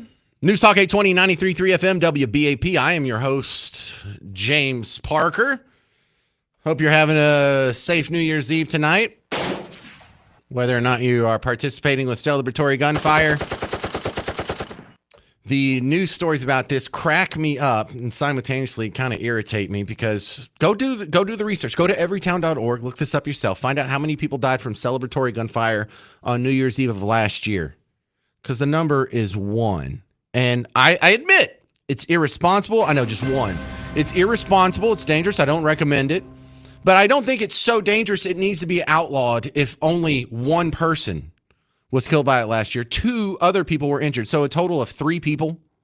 Total of 3 people were hurt by this. And how many bullets were shot in the air? I would guess 1 million. Because all it takes is a handful of people doing this a few times. 30-round magazine in your AR. We'll get to 1 million real quick. And look, not everything that is reckless should be illegal. Not everything that is dangerous should be illegal. Not everything that hurts people should be illegal. We have more people that get struck by lightning every year. We have more toddlers drowning in pools every year. We don't outlaw swimming pools.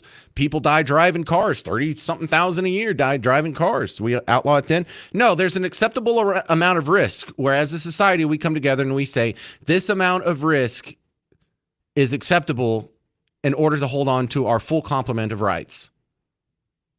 And on the math, when it's a 1 in a million shot of killing somebody, I don't think that's enough of an excuse, an acceptable excuse to curtail your gun rights, or even to have the stories in the media that guns are scary. I think you sound silly saying guns are scary if it's a 1 in a million lethality. Lawn darts are more dangerous. Aspirin kills more people than celebratory gunfire. You have any scary stories? Look out for aspirin. Brent in Dallas, you're on WBAP. Hey, Brent. Hey, James. Yeah, what you just said, this is so frustrating and laughable at the same time because they're totally missing the point here. You're debating with people that are anti-gunners, anti-Second Amendment to begin with. So well, some of those guys were making the case that they're pro-guns. That last guy was a pro-gun instructor. He was a military veteran. He's a lifelong member of the NRA. Some people that even call themselves pro-gun take amazingly anti-gun stances. Well, then they're ignorant because they don't seem to realize that every single law that gets enacted against guns is a slippery slope. And you're just asking for more interpretive legislation that goes against law-abiding citizens. No, I don't think they're ignorant. I think they just hadn't listened to the James Show long enough. I think that would fix a lot of these problems, Brent. I think you're wrong on the number of bullets going in the air tonight, too. It's probably closer to 2 or 3 million. And it's horrible, but it's ridiculous that we need to put another law on the books to try to curtail something that's a farce. Doesn't this make you want to go out and shoot bullets in the air? What's that? Doesn't this make you want to go out and shoot bullets in the air tonight? Just be like, you know what? They told me I couldn't do it. Now I just did it. Come do something.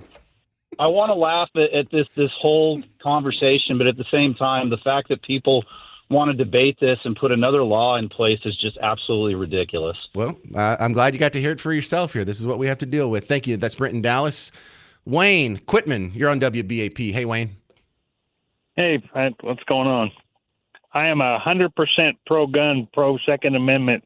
It's just ridiculous to ever shoot a gun anywhere you don't know where the bullet's going.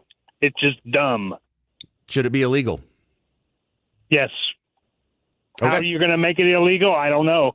But it's illegal right now in the state of Texas to shoot across a roadway, to shoot within 50 feet of the roadway, any direction, not even up in the air. Wayne, so something that kills another human being about 1 in a million times, that's something so dangerous it needs to be outlawed? Well, that's not the point. The point is when you shoot the gun, you can't be held responsible for the bullet that you discharged because it's gone, and you should be responsible for it. So you're saying an activity that meets the reckless metric of 1 out of a million deaths that should be curtailed. Why does it just have to be deaths? What if you go out? Okay, there was 3 people. There was 3 people injured. The 1 death and 2 people injured. My windshield, and I got to pay $500 to get my windshield changed because my insurance will only cover so much of it because of what you did. Well, I'm against that. I have to Or find the put guy a that hole in somebody's roof, like the roofer guy said. the roofer guy said no bullets actually went through the roof. They've seen some strikes, but out of the 10 strikes he's seen on the thousands of roofs he's been on in North Texas, none of them went through. Right, but they did damage to roofing. Whoever's got to be responsible for that because you can't find the person that shot the bullet. That's why you have to be responsible for every bullet you shoot out of your gun. All right. If you shoot them drastic up in the air, you can't be. All right, Wayne and Quitman. I'm the most pro-gun Second Amendment guy there is, but here's my argument for curtailing your gun rights. It's not a gun right. You don't have the right to discharge your firearm willy-nilly and not know where the bullet goes. You know what? What if I'm shooting at a brick wall and I close my eyes? That's fine because you hit the brick wall. Yeah, but I didn't know where it's going. It was willy-nilly. It wasn't a responsible shot. You don't know. A toddler could have walked up in front of me between the time I closed my eyes and pulled the trigger. That's right, and you'd be responsible for it. And if the toddler was right there at the brick wall, you would know you shot him. But when you shoot it up in the air a mile away, nobody can tell who shot the bullet. Okay, so playing baseball, should that be illegal? No, of course not. Well, when I hit a ball, when someone pitches me the ball and I hit it with my bat, I do not have control over where that ball is going. It is going willy-nilly. And you know what it might do? It might hit somebody's windshield, Wayne. Well, there's a good chance it won't go over 500 feet. A bullet will go a mile and a half. Okay, but is that activity dangerous enough? Baseball. Hang on, I think you feel like the rug is slipping out from under you here. Is that activity, is that level of danger, should that make baseball illegal? Well, I choose to go to the baseball game. If I'm sitting at my house and you shoot bullets up in the air and they come down and hit my windshield, how am I going to know you did it? How are you going to be responsible for what you did? So that's a yes? What's a yes? You agree with me philosophically? It's a yes that you shouldn't shoot bullets that you don't know where they're going. Well, I agree you shouldn't, but should it be illegal is the question. Of course it should. It should be illegal to shoot bullets where you don't know where they're going. Okay, so when someone pitches me a baseball and I hit it, I don't know where it's going. It could go any number of directions and cause any number of property damage. Should that be illegal? You can see the baseball. You can see who hit it, and you can see where it's going. You can't see a bullet. Okay, so would you be in favor of it if I could put a signature on the bullet so after it killed somebody, they can go back and charge me with a crime?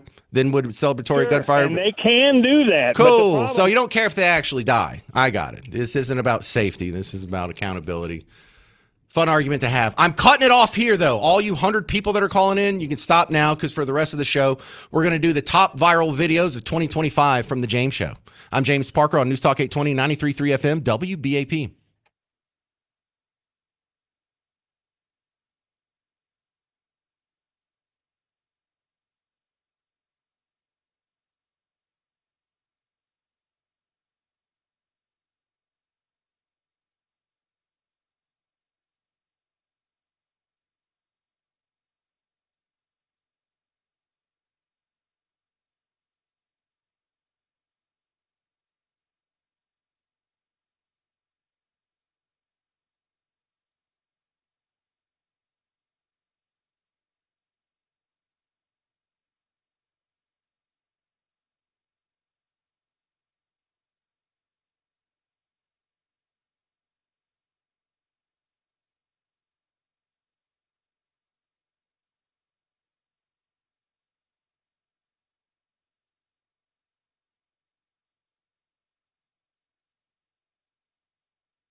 Happy New Year's, fellow Texans. Welcome back to the James Show.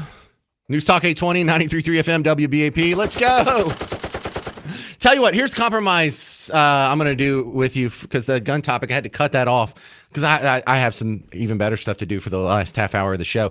We'll do this again tomorrow because I was checking my emails and I got some guy that's replying about how James needs to be fired for saying such dangerous things. Then he sent a link that kind of proves my point. And then Anthony sent me an email, parker@wbap.com, saying, hey, Mythbusters debunked this whole claim of celebratory gunfire causing deaths. Check it out on YouTube. And I was just watching the first part of that. And you know what? You're going to hear some of that tomorrow on the James Show. So if you got more to say, come back on tomorrow's show. I'll be doing a live show on New Year's Day. Like, James, you're a big, important radio host. You don't have New Year's Day off? No, I'm not really a big, important radio host, I guess. But I wanted to put that aside because this is even better. The top viral videos of 2025. I'm pretty good at cataloging my sound bites, so I can go back and dig through them later and find stuff really quick.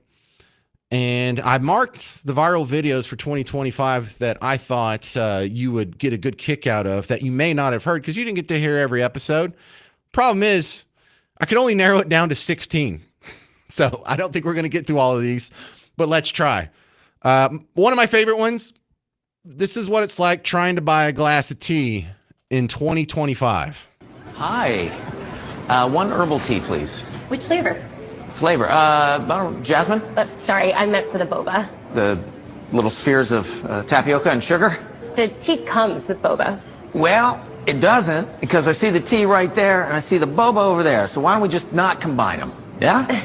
So I'll take the tea without the covert diabetes delivery mechanism, please. The system won't let me do that. Okay. Yeah, no, fine. One boba, please. We'll call it a mental health day treat. Self-care, right? Isn't that what people call it whenever they need an excuse to do whatever the they want? I don't know. Yeah, no, of course you don't. Of course you don't. One chewy sugar tea, please. All right. You can scan the code. Why? Because the code takes you to the app. That's 2 apps today. Yeah. Got apps for everything, Even though I'm already talking to the person that could just take my order right here, but I got to download an app, right? How about this? I have cash. You have tea. Why don't we just streamline things? We don't take cash, though. Yeah. How about cards? Take cards? Yes. Oh, great. But there is a $10 minimum. There's no minimum on the app, though. Sorry, it's it's not your fault. You didn't create the system. Here is another great viral video that we all enjoyed on the James Show during the great food stamp crash out of 2025. This one comes from October 14th. And with food stamps getting cut off next month, like I don't have a kid that eats like a grown man. I eat like a grown man. We like steak and lobster. Yeah, you like food. Yeah, we like food. We like steak and lobster. So I want everybody to be prepared for me and my kid to be at their house for Thanksgiving. Yup, we're straight. Yup, and we're gonna eat your food. Period. We're coming to your house and we're gonna eat all your food. Because what? Cutting the snaps off for November? Like, the 3-year-old don't eat like a grown man. So yeah, I just want everybody to be prepared for me and my penguin to come and sit at your dinner tables. Yeah, it's immoral to take food away from people. So in order to rectify this immorality, we're going to go take food away from people. My next favorite viral video, a Jets fan that rightfully hates his team. Y'all see them and get your thoughts on the game? I hate this team. I was born into this, and I'm not going to ever... I'm always a Jets fan, but, like, I hate this team. Yeah, I love that. Because you feel that.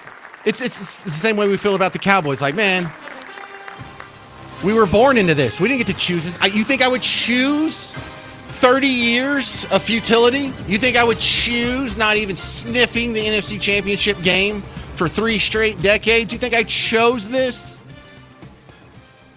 No, and that, look, the rarity you have here, and I don't know if you appreciate it.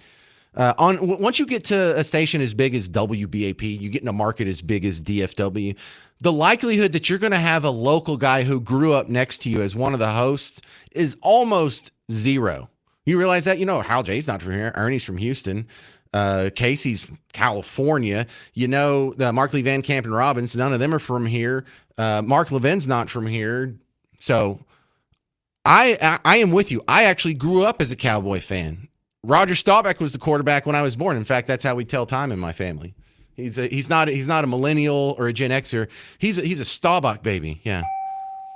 But sometimes I feel like that too, man. I hate this team. I'm still going to be a Cowboys fan. I was born into this. I would never choose this. Another great viral video. A guy that was red pilled by Bigfoot. Past, like, Mike, you used to be so liberal. What happened? And the only way I can describe it is like, imagine you and your friend really like camping, and you go camping all the time. But then one day your friend starts telling you they're really worried about Bigfoot. They think Bigfoot's going to get them specifically. And then they don't stop camping, but they start telling people that they're really brave for camping and that they're camping in protest of Bigfoot. And then you kind of pull your friend aside and you're like, hey, I don't think you need to worry about Bigfoot as much as you're worried about Bigfoot. I don't think it's actually mentally healthy for you to worry about this much about Bigfoot. But then they start saying, hey, that sounds like something a Sasquatch would say. And you're like, you, I'm not a Sasquatch. But then they start telling the other campers that you're making them feel unsafe and that they shouldn't let you in the Jeep Wrangler anymore. So you get really frustrated and you're like, you, maybe I am a Sasquatch. And you start posting pro Bigfoot memes online, not because you believe them, but just you kind of want to get under their skin a little bit. But then you've also been listening to the things that Bigfoot's been saying on podcasts, and it doesn't all make sense, but some of it kind of tracks. Like maybe Smokey the Bear is lying to us about where the origins of forest fires and what's going on in Ukraine. So then all of your friends are starting to become really obnoxious. All they talk about is Bigfoot. Meanwhile, you've been making small donations to the Sasquatch Party. Nothing huge, but enough that they send you a shirt that says Make America Gigantopithecus again. And then at that point, you're wearing the shirt in a Buc-ee's and one of your friends camping sees it and you're like, I'm never getting back in that Jeep Cherokee again. Damn it. Coming up next, Sally's from Fort Worth. She's visiting her daughter in Dallas, and she gives her a rant on why she hates Dallas. The best viral videos of 2025 continue next on The James Show. News Talk 820, 93.3 FM, WBAP.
Well, happy New Year's Eve. This is the James Show, News Talk 820, 93.3 FM, WBAP. Woo! Be safe out there for New Year's Eve. Only 24% of people in a survey said that they want to go out for New Year's Eve. So that means 76% of us want to sit in the backyard and shoot guns. I think that's what we're going to be, just squeezing off rounds in the air just recklessly. So that last caller will have a stroke just thinking about it. It'll be great. But we're rolling through the top viral videos of 2025. And it's mostly just stuff that cracked me up, although not all of it is comedy. I don't think Sally really intended for this to be funny. I think she was just speaking her mind. But in the scenario, picture what looks like to be the inside of a luxury SUV of some sort. I don't know, Escalade, Navigator, nicer than my car. And Sally is in the passenger seat. Her daughter is in the driver's seat, driving and videoing at the same time. And her mom is explaining, Sally's explaining to her daughter why she hates Dallas. Come and live with me and get out of Dallas.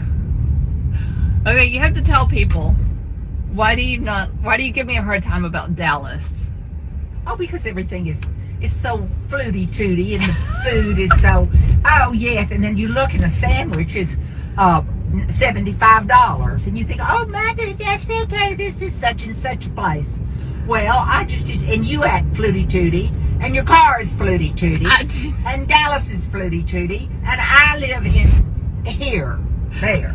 Fort Worth. Well, you live in Hearst, but you grew up in Fort Worth. Well, I know Fort Worth isn't Rudy Tooty. It's nice, a good, great place to live. Dallas is everybody over there, something's wrong with them, all of them. And I mean, you can't even, you can go anywhere and just to eat lunch and it's going to cost $200. I mean, that's true. I don't know. You just sort of get in there. Well, we need to go to some Oscars and have his Oscars a la or whatever he's serving. I don't know. That sounds like half of my friends from Fort Worth. Remember when the thick anchor was reading the comments from social media? And by thick, older people, that is what people my age and younger use for a girl that's maybe a couple pounds overweight, but still attractive. Like, not fat. She's not fat. She doesn't have like a gut with rolls in it or anything. She's just a little thick, and she looks like she's like works out like a lifter of some sort. She looks like she's just in really good shape. But even with her sort of thick frame, she looks like a Barbie doll. She looks absolutely beautiful, just a little thick. You look like you can turn a wrench. Wait. Oh. What does it mean? What does it mean? Big back, kind of cute. More at 5. You are a little big, but kind of cute. Don't laugh. I know about 5 thick news anchors. She's 3 of them. Sources say there is enough cake for a triplets birthday party, but unfortunately for Josh, he won't be getting a slice. Sorry, Josh. My bad, man. Well, maybe next time. Probably not.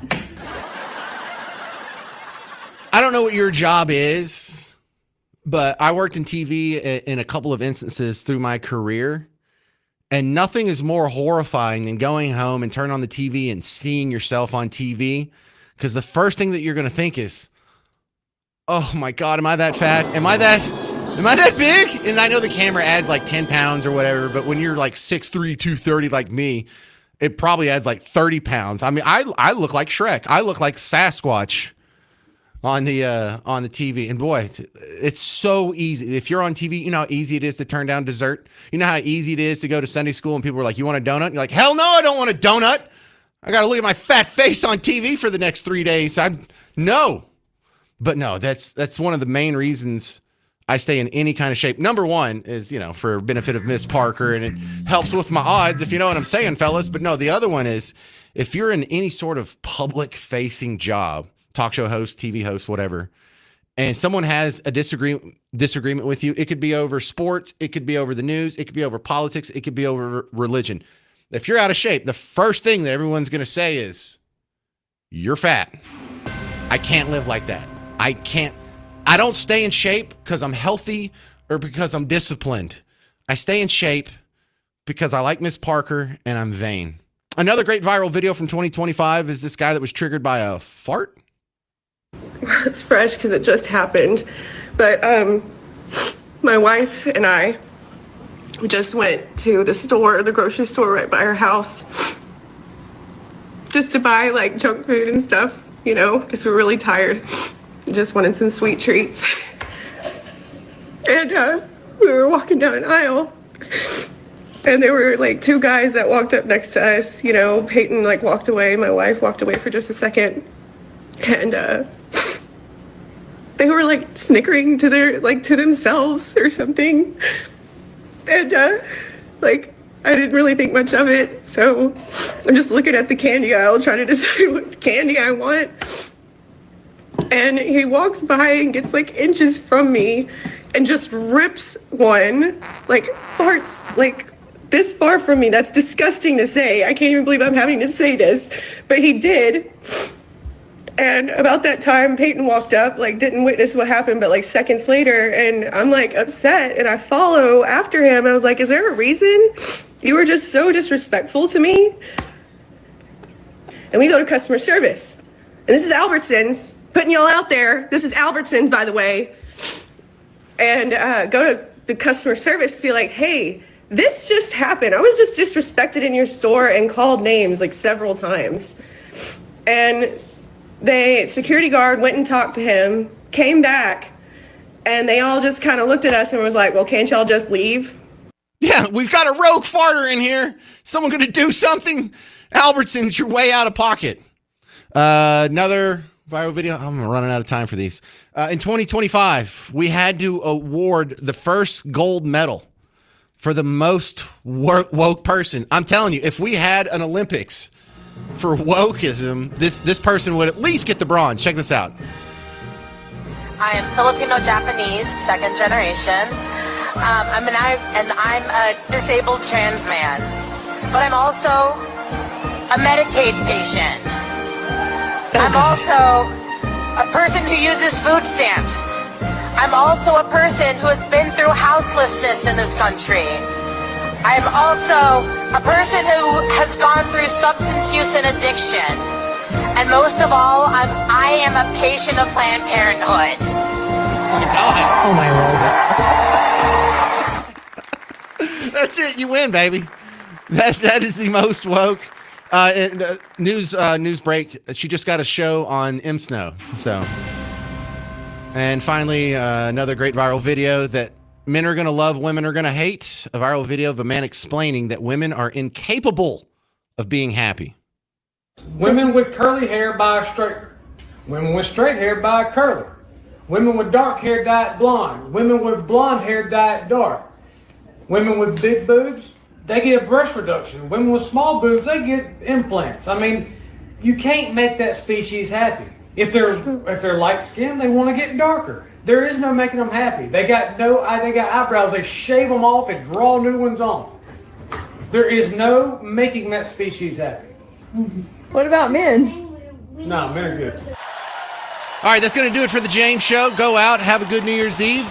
I'll be back to do a show tomorrow. If you're around the radio, come join me again from 2 to 5. I'm James Parker. Mark Levin's coming up next, or whoever's filling in for him, on News Talk 820, 93.3 FM, WBAP.